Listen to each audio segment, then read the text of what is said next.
Eu acredito que a mensagem desse filme deve ter um peso maior para quem realmente é artista e cria sua própria arte, do que para aquelas pessoas que assistem e não vivem essa realidade. Mas isso não significa que essa história não é capaz de transmitir outros tipos de mensagens para pessoas que não se identificam com o tema principal da história. Por exemplo, desde criança, nós temos uma visão limitada sobre a vida, sobre as pessoas ao nosso redor. E nesse momento, nessa fase, a nossa perspectiva é limitada ao ambiente ao nosso redor.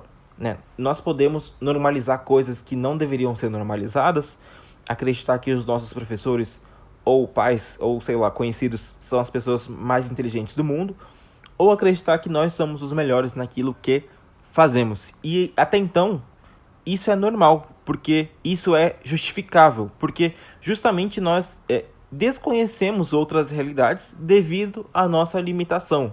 No caso da história, a protagonista é a pessoa que acredita que é a melhor naquilo que ela faz e, além disso, ela é soberba. E por que ela acha que é a melhor? Porque outras crianças limitadas falaram que ela é a melhor. Naturalmente, conforme a vida vai passando, cai a ficha em determinado momento que existe essa limitação. E aí vem uma pergunta importante, né? O que você faz depois que você descobre que é limitado? E nesse ponto eu acho que o autor ele abordou bem as diferentes reações para as diferentes protagonistas sobre essa pergunta. A Fujimo, ela teve uma reação mais pessimista, ela ficou triste, bolada, desiludida com a vida.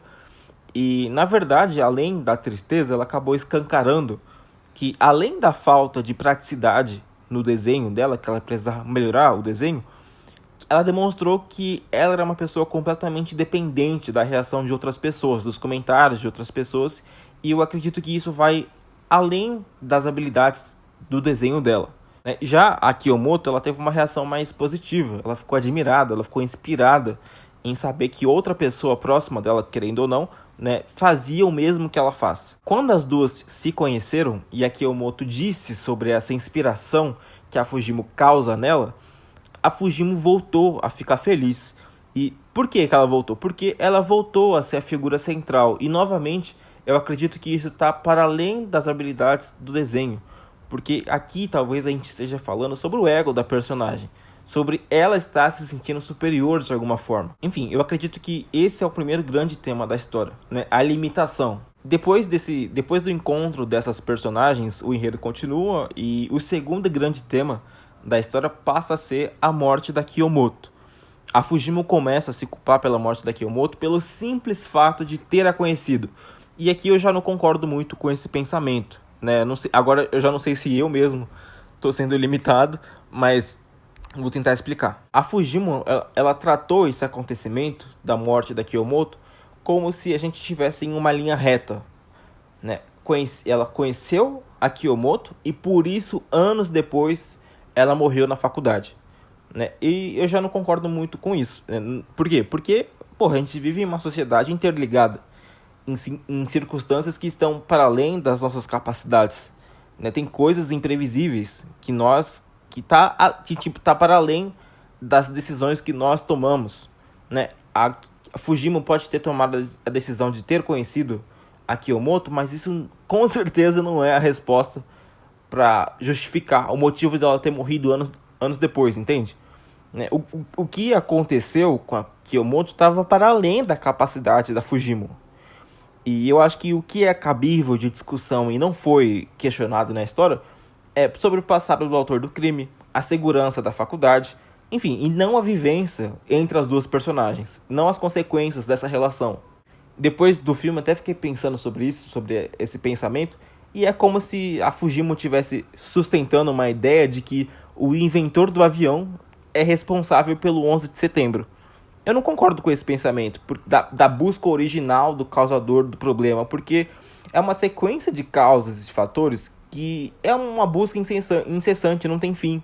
A Kiyomoto morreu na faculdade, a Fujimo começou a se questionar se foi, ela tem certeza, né, que foi devido a ambas terem se conhecido.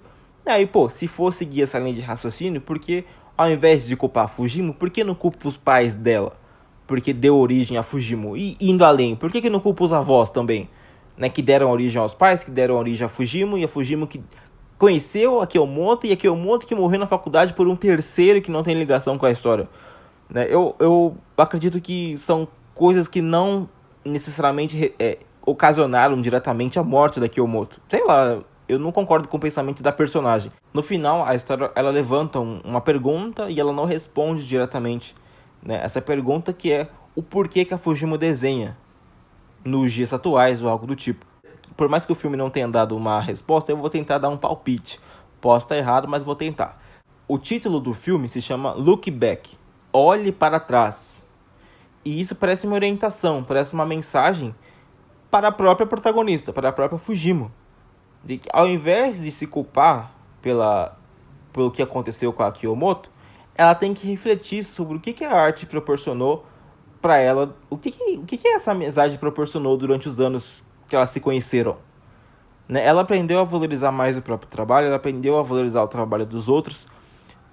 E aí eu já não sei se a Fujimo nos dias atuais ela continua a desenhar como uma forma de homenagear a Kiyomoto, ou se ela passou a valorizar a própria arte e faz arte porque gosta, assim como a Kiyomoto fazia, porque a Kiyomoto ela não desenhava em busca da aprovação dos outros.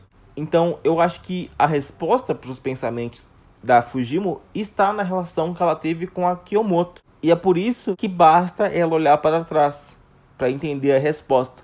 Olhe para trás. Enfim, é o que eu pensei no momento. Eu posso estar errado, sei lá, posso estar viajando. Mas, enfim, é isso. Eu gostei do filme. Eu não me arrependi de ter assistido. Eu assisti sem pretensões. Eu pesquei várias referências durante o filme sobre Dragon Ball, One Piece, o próprio Chainsaw Man, né, que é do mesmo autor. Alguns quadros clássicos do Fujimoto.